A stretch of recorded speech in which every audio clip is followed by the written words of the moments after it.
everyone, my name is Patlin Siatatrai. I am a first generation Sierra Leonean, which means that both of my parents were born in Sierra Leone and I was born here in America.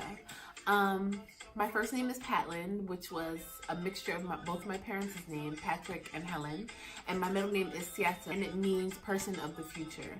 So, my mother was born in Kenema, and my father was born in Moyamba. I was asked to record this video to give a little spiel about some celebrations or some traditions that we have. And one very big important one that recently just happened that we just sealed the deal on was the death of my 96-year-old grandmother, my paternal grandmother, so my father's mother. She raised me from wee little lad to who I am today, and I thank her so much for everything that she instilled in me, the traveling that she exposed me to. I did a lot of traveling with my grandmother because my parents were in school and working, so I spent a lot of time with my grandmother. A lot of the times our grandparents raised us, so rest in peace to Granny. But I just came back from Sierra Leone in February. My grandmother passed away November 26th of 2018. We didn't bury her until January. Now, to some people that sounds ridiculously crazy. They're like, how? They're like, what? They're like, huh? And I'm like, yes. But my grandmother passed away in Sierra Leone, which was her wish from years ago, right? So I don't know how many times you guys have met somebody who lived to 96 or past, but rarely. She, long ago, like in her 60s, 70s, she would always tell us, like, make sure you take me back home. So when she passed away, she practically, again, this might sound crazy, planned her homegoing service. The colors that she wore, the colors that we wore, how the ceremony went, just everything. She played a big part in it. So we flew to Sierra Leone on the 15th of January, and her actual funeral began on the 16th. So like it took 5 days just for the whole thing to be done. So one of the things that we call, like, let's say for example somebody passes away and you go to their house, we call that house the Baron House. Now the Baron House it just means burial house. So that would be like the place where the person might have lived, or a family member, an extended family member or close family member house who everybody goes to. On the first night we arrived, we went to the Baron House, which was my dad's eldest sister. Side note, my dad is the youngest of 12 children. So that's a whole nother school. But we went to my eldest aunt's house, and that's where my grandmother was living at the time. And we eat. They feed us like we're crazy. Like, I don't know. What do y'all eat? Oh, what do we eat? Okay, we eat cassava leaves. We eat stew. We eat a lot of rice. We eat fufu. I know you guys have probably heard that. I heard of the rice. I saw the rice. I love having that on y'all stoves. Yeah, we always eat rice. With greens, like any type of greens. Cassava leaves, potato leaves, spinach, just regular greens, like all types of food. We eat a lot of meat. I learned a lot. Let me tell you, I learned a lot. When we got to Africa, my dad actually bought a goat. And they killed the goat and cooked the goat fresh. Like, yes. He bought a cow, they killed the cow, cooked the cow, skinned it, everything fresh. So it's not like the processed meat, you go to the produce junction and they do everything there. So, went to the Baron House, we ate, and then the next day we did the first church service in Freetown. Freetown is the capital of Sierra Leone. That's where my grandmother was living at the time, but she's from Moyamba. So we did the service the first night. That's when we first viewed my grandmother for the first time in, 3 months. Believe it or not, she looked exactly the same. Now, because it wasn't like a tragic death or anything, her face wasn't altered. She looked the same. Like, they didn't do her makeup until we got there, so she looked like she was sleeping. And again, death for, families, or, in the American culture is not as, what's the word I'm looking for? It's not as, like, open Like, it's very, like, private, and it's very, you know what I mean? Like, near and dear to your heart. Like, it's not something you talk about a lot. It's not something that you express. It's not something that is very intimate. So, with us, it's a big thing. Like, And for the record, do you consider yourself African American or African? I consider myself 100% African. But why? Because both of my parents, I have 100% African blood. I know. But you were raised here, right? Yes. Technically, I am the definition of an African American. But I like to just claim being African because I know where it started. I know where home is for me. So I just claim what I know. So on the second night, my grandmother requested to be buried with her husband, my late grandfather, who passed long before I was born. So we traveled by car, yes, with her body for 4 hours to her home. Now that night, or that day that we got to her home, we have this thing called a wake keeping. I'm not sure if everybody knows what a wake keeping is, but it is when you celebrate and keep the spirit alive the night before you put the body to rest. So in my grandmother's home,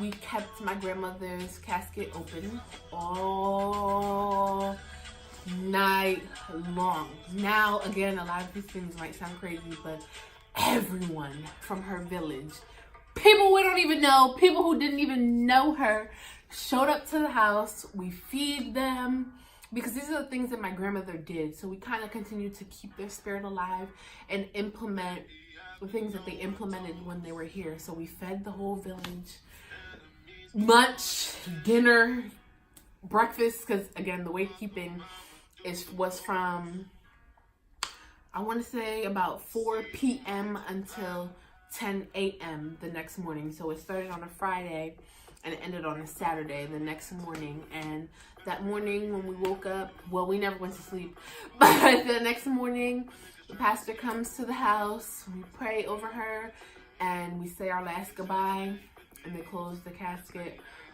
finally for eternity. So that night, even though the casket is open, there's people coming in and out of the house. We have somebody that guards the body. Somebody who is close to my grandmother will sit by her body all night and make sure nothing gets stolen, make sure nobody, Do they embalm the bodies? Oh, absolutely, yeah, because she's been there for 3 months. But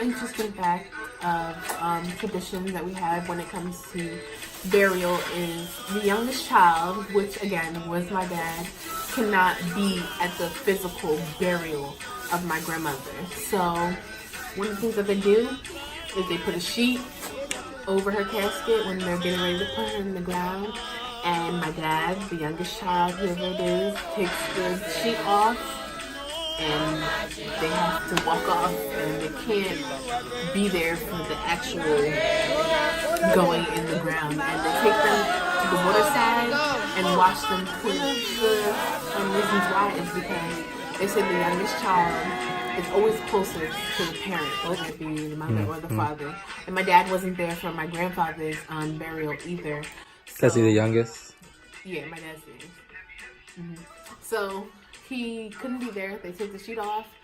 They walk away. They take him to the water side and they wash him clean. Not necessarily of the spirit of the parent, but of the want or the need of the parent feeling like they have to bring the child with them. Now, and again, it all sounds crazy, but they don't want that parent or the child to be so attached to the point where they feel like they have to leave this earth with their parent. So they give, they just kind of wash them clean. And then my dad went back the next day and, goes, inspects everything and make sure everything was good. So that was interesting. I asked my dad, I'm like, are you sad? Before we even got to Africa, I'm like, are you sad that you can't be there? Like, how do you feel? And in the beginning, he was like, it happened before, but he was younger when my grandfather passed away. So it really affected him this time. I could see, because my grandmother lived with us for over 13 years. So it was just like, this is really it. Like 96, I'm like, I wish you could have made it to 100. I have kids. I ain't get married yet. Like, Granny, no. And so you're going to marry an African? Or do you want to just marry somebody black? No, my parents are not really strict about that kind of traditional thing. My sister currently dates a Sierra Leonean, but so if we got married, they would be upset because I'm not the royal tradition. Like, I don't have Sierra Leonean blood. My parents are Americanized now. They're not really... And I think it depends on which country in Africa you're from. I actually watched a show the other day where a Ghanaian mother was like, no, you cannot marry her. Like, it was crazy. I was mad watching the show. I was like, Mom, if you ever try that, shoot, you better hope you get an invite to the wedding, cuz. But yeah, no, my parents are not, like that. I think that's a little, outrageous, but no, I can marry whoever I believe. Great. One of the things that we do is we wear a traditional uniform, and it is called an ashobi. An ashobi just basically means uniform. When everybody who is attending a certain celebration wears the same material, but in their own style. So you'll get the material sent to you, and you find your seamstress and they make it. I have some examples here. This isn't exactly what we wore, but this is a lace. Usually what comes in here is 6 yards, and you can split it with your family members. The color will depend on who you're celebrating, what you're celebrating. Whoever is putting whatever it is together, they usually choose what it is that they want. So these are just some examples of lace that I have here. We did wear lace for my grandmother's. Her favorite color was blue, so we wore a blue lace, and it was really beautiful. But again, she picked that, and I just felt like it was really sentimental that she had the opportunity to do that. So yeah, these are just some examples of that. So we all wore ashobi, and we finally went to we did the service in the church that my grandmother grew up in, and that she was still always sending money to. She was always helping fund her little bit of money that she made in America. She was always helping fund her church back home. Like, she was very passionate about it. So it was an honor to be there and experience all of those things. They marched her body around her school that she went to, which was like less than a block away from her house. That was her last march around her school. Then we took another 45 minutes to the village, it is called Mokoiro, which is inside of Moyamba. So Moyamba is where my dad is from, and this is Moyamba, and inside of Moyamba there's Mokoiro, which is the actual village where my grandmother grew up, and where my grandfather was buried. So another cool thing is, we here in America, we dig up the ground 6 feet, and we place the body in the casket down in the ground, and that's it. But in Africa, we tile They dig it 6 feet. They tile it very nicely. They put 2 ledges here so that the body doesn't slam down. They lower the body down, and they take like a cement plate and they put it over top, and then they seal it with cement instead of, you know. So they keep them in a casket?